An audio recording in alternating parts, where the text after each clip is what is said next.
स्वागत है आपका मेरे YouTube channel Datta reading point में। आज हम डिस्कस करेंगे 12th class NCERT sociology second किताब चैप्टर नंबर 1 संरचनात्मक परिवर्तन। जैसा कि आप जानते हैं यूटी जो मिड टर्म का एग्ज़ाम है उसकी प्रिपरेशन के लिए डेट शीट आ चुकी है। हमारे पास केवल 2 चैप्टर बचे हैं। आज हम इस चैप्टर को कर लेंगे, कल दूसरे वाले को कर लेंगे। इस तरह से हम करेंगे, उसके बाद हम तैयारी करते हैं। चलिए शुरू करते हैं। पहला क्वेश्चन है, एक स्तर पर एक देश द्वारा दूसरे देश पर शासन को क्या कहते हैं? औपनिवेशिक कहते हैं। इसको पढ़ाया गया था आपको। दूसरा है, औपनिवेशिक के दौरान मुख्य रचनात्मक परिवर्तन उत्पादन के साधन व वितरण। यहाँ उत्पादन आएगा और यहाँ वितरण आएगा। पूंजीवादी एक ऐसी अर्थव्यवस्था है जिसके उत्पादन के साधनों का स्वामित्व तो कुछ विशेष लोगों के हाथ में होता है। तो इसका आंसर जो हो जाएगा यहाँ हो जाएगा आपका पूंजीवादी। नेक्स्ट है,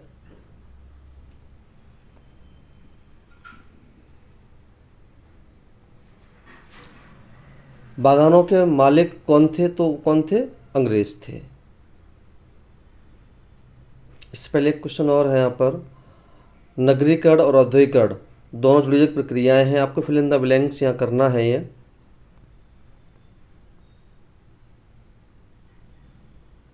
नेक्स्ट है, सही कथन लिखें।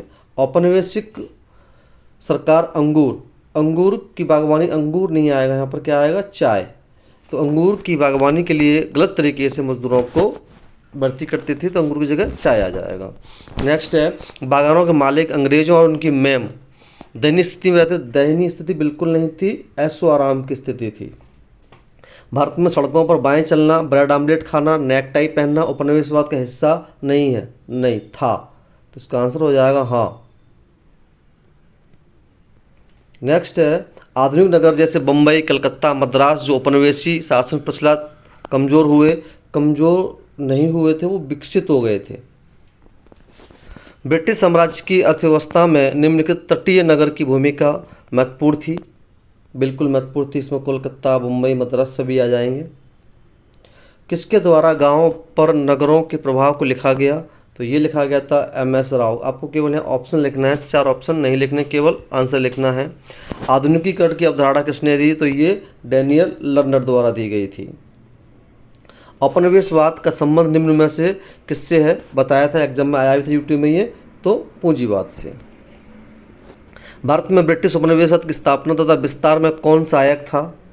तो यहाँ पर Lord Clive, Lord Cornwallis, Lord Hasting, यानी कि यहाँ पर उपर्युक्त में सभी शामिल थे। सन 1995 में भारत में मलिन बस्तियों में रहने वाले लोगों की संख्या कितनी थी? तो ये 1995 की बात की जा रही। तो उस समय 4.5 लाख थे। मलिन बस्तियाँ यानी गंदी बस्तियाँ होती हैं। वर्तमान स्थिति में किसी प्रकार के और किसी भी स्तर के बदलाव को कहते हैं परिवर्तन। जब भी बदलाव आता है वहाँ से परिवर्तन कहा जाता है। यूरोप और अमेरिका की समस्याओं संस्कृति से प्रभावित होने वाले परिवर्तन को कहते हैं पश्चिमीकरण, यानी कि वेस्टर्न कल्चर जिसको हम बोलते हैं, पश्चिमीकरण हो रहा है। सामाजिक परिवर्तन से तात्पर्य सामाजिक ढांचे के परिवर्तन से है। ये कथन किसका है? ये कथन जॉनसन का था। भारत में औद्योगिकरण लगभग कितने वर्ष पुराना है? तो भारत में लगभग 100 वर्ष पुराना है। घटते हुए पूंजी निवेश तथा निर्माण की मात्रा में अत्यधिक ह्रास के साथ साथ अर्थव्यवस्था के सेवा क्षेत्र में उत्पादन नियोजन में वृद्धि हुई। इसे हम बोलते हैं औद्योगिकरण। योजना आयोग की स्थापना कब हुई? 1950 में बताया था। राष्ट्रीय योजना के समिति के संपादक थे KT साहा। ब्रिटेन के लिए सामान उतारने वाले चढ़ाने के लिए जगह का प्रयोग किया जाता था, उसको हम बोलते हैं पर्वतपुरी। अंग्रेजों के ज्ञान के कारण भारत को भूमंडलीकरण अंतर्राष्ट्रीय बाजार में विशेष स्थान प्राप्त हुआ। अंग्रेजी भाषा का ज्ञान अनेक वंचित समूहों के लिए लाभकारी सिद्ध हुआ। कथन निष्कर्ष है। तो यहाँ पर क्या हो जाएगा? यहाँ पे V हो जाएगा, यानी कि दोनों सही है, लेकिन सही व्याख्या नहीं करता है। ऐसा नहीं था कि सबके लिए लाभकारी सिद्ध हुआ था ये। हम बात करते हैं 2 नंबर वाले क्वेश्चन। अंग्रेज जो भाषा ने हमारे समाज पर क्या प्रभाव डाला? अंग्रेजी भाषा ने भारतीय समाज को पश्चिमी संस्कृति से जोड़ा। आधुनिक शिक्षा, विज्ञान, तकनीक ज्ञान प्रसार हुआ और एक नई मध्यम वर्ग की चेतना को जन्म दिया। तो इसके कई सारे लाभ हुए। नेक्स्ट है उपनिवेशवाद क्या है। बताया था कि जब कोई शक्तिशाली देश दूसरे देश पर राजनीतिक आर्थिक सांस्कृतिक वर्चस्व स्थापित कर लेता है उसे उपनिवेशवाद कहते हैं। पाश्चात्य शिक्षा प्रणाली यानी कि वेस्टर्न एजुकेशन क्या है। पाश्चात्य शिक्षा प्रणाली में भारत में आधुनिक विचारधारा का विकास हुआ, सामाजिक सुधार आंदोलन की शुरुआत हुई और राष्ट्रीय चेतना का प्रसार हुआ। नेक्स्ट हमारा क्वेश्चन बनता है पूंजीवाद किसे कहा जाता है। ये आपको बताया गया था पूंजीवाद किसे कहते हैं, यानी कि जिस आर्थिक व्यवस्था में उत्पादन के साधन निजी स्वामित्व के होते हैं या किसी विशेष रूप से किसी समुदाय कहें कि एक ग्रुप के होते हैं उसे हम पूंजीवाद कहा जाता है। बस तो ये इंडिविजुअल होता है। औद्योगिकरण तथा शहरीकरण में परिभाषा दीजिए। औद्योगिकरण प्रक्रिया है जिसमें मशीनों पर आधारित उद्योगों का विकास होता है। शहरीकरण वह प्रक्रिया है जिसके अंतर्गत जनसंख्या का ग्रामीण क्षेत्र से शहरों की ओर स्थानांतरण होता है और नगरों का विकास होता है। ब्रिटिश औद्योगिकरण का भारतीय उद्योगों पर क्या प्रभाव पड़ा। ब्रिटिश औद्योगिकरण से भारत के परंपरागत हस्तशिल्प कुटीर उद्योग नष्ट हो गए और भारत का कच्चे माल का एक आपूर्तिकर्ता तैयार माल बाजार बन गया। आज़ादी के बाद औद्योगिकरण किस प्रकार हुआ। तो आज़ादी के बाद भारत में योजनाबद्ध आर्थिक विकास, सार्वजनिक क्षेत्र के उद्योग स्थापना की गई। भारी उद्योगों के विकास में मध्यम उद्योगीकरण तेजी से हुआ। औद्योगिक क्षरण क्या होता है। जब किसी देश की पारंपरिक उद्योग धीरे धीरे नष्ट हो जाएं और उनकी जगह विदेशी उद्योग हावी हो जाएं, इसे हम बोलते हैं औद्योगिक क्षरण। पाश्चात्य भारतीय औद्योगिक पैटर्न में क्या अंतर है। पाश्चात्य औद्योगिक स्वतंत्र पूंजीवाद तकनीकी वाली थे और भारत के औद्योगिक उपनिवेशवाद के प्रभाव में हुआ जिसमें कच्चे माल का शोषण हुआ और स्वदेशी उद्योगों का विकास बाधित हुआ। अब हम बात करते हैं 4 नंबर के क्वेश्चन की। उपनिवेशवाद के हमारे जीवन पर किस प्रकार प्रभाव पड़ा। पारंपरिक उद्योग नष्ट हो गए, कच्चे माल की आपूर्ति वाला देश बन गया, सामाजिक रूप से अंग्रेजी शिक्षा, नई भाषा, पश्चात सांस्कृतिक प्रभाव बढ़ा, राजनीतिक रूप से केंद्रीय शासन प्रणाली बनी और राष्ट्रीय चेतना आंदोलन का बल भी मिला। उपनिवेशवाद भारत में पहले शासन से किस प्रकार भिन्न है। पहले शासकों का उद्देश्य भारत में बसकर शासन करना था, जबकि उपनिवेशवाद का उद्देश्य भारत संसाधनों का शोषण करना था।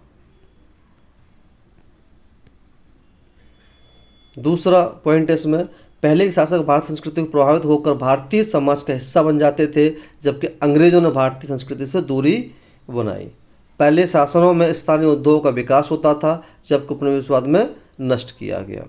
पहले शासनों ने स्थानीय व्यापार को प्रोत्साहित किया, जबकि अंग्रेजों ने भारत के विदेशी व्यापार पर निर्भर बना दिया। उपनिवेशवाद के कारण लोगों का आवागमन बढ़ गया। ये क्वेश्चन कई बार पूछा गया है। अंग्रेजों ने रेल, सड़क, डाक जैसी संचार व्यवस्थाएं, ट्रांसपोर्टेशन विकसित की। उद्योगों और शहरों के विकास के कारण ग्रामीण लोग रोजगार के लिए शहर आने लगे। प्रशासनिक और सैन्य सेवाओं में नियुक्तियों के लिए लोगों का आगमन बढ़ा और अंतर्राष्ट्रीय स्तर पर मजदूरों को अफ्रीका, कैरिबियन, फिजी जैसे देशों में भेजा गया, जिसकी वजह से आवागमन बढ़ा। उपनिवेशवाद के दौरान राष्ट्र राज्य की किस प्रकार उत्पत्ति हुई। अंग्रेजों ने पूरे भारत को एक केंद्रीकृत प्रशासनिक ढांचे में संगठित किया।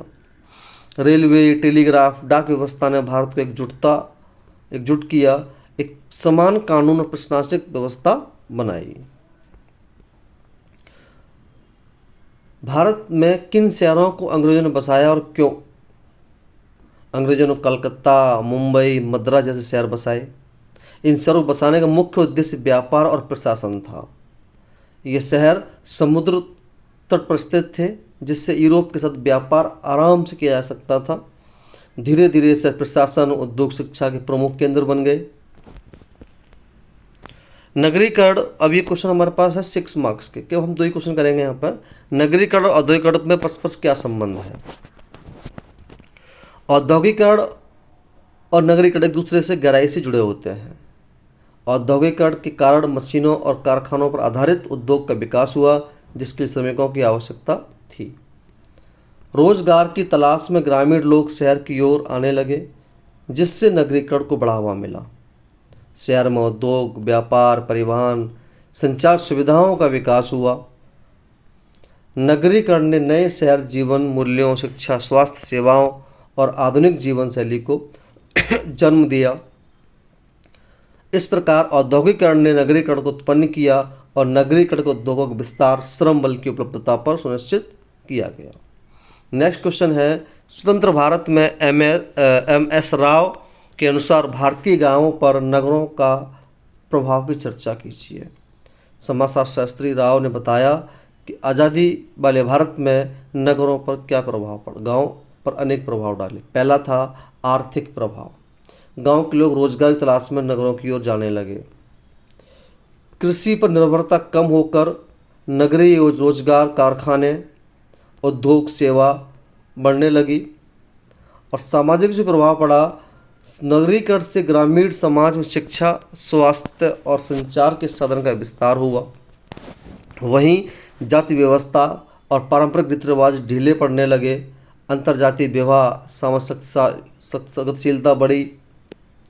और सांस्कृतिक प्रभाव ये पड़ा कि गांव के लोग शहरी जीवन की शैली को अपनाने लगे। आधुनिक उपभोग वस्तुएं, टीवी, मोबाइल, कपड़े, भोजन आदि गांव में प्रचलित हो गए। व्यवस्था गांव में भी चली गई। ग्रामीण युवाओं में आधुनिकता और व्यक्तिगत स्वतंत्रता की भावना बढ़ी। दूसरा, राजनीतिक प्रभाव। गांव में राजनीतिक चेतना और भागीदारी बढ़ी। पंचायत व्यवस्था, चुनाव, लोकतंत्र की समझ गांव तक पहुंच गई। तो ये थे हमारे कुछ मोस्ट इंपॉर्टेंट क्वेश्चन। छोटी सी एक वीडियो है, इसे आप कर लेंगे आज तो एक चैप्टर ख़त्म हो जाएगा। एक हम क्लास में करेंगे, वो कल तक ख़त्म कर लेंगे। फिर हम आपकी तैयारी करते हैं मिल करके मिड टर्म की। थैंक यू, धन्यवाद।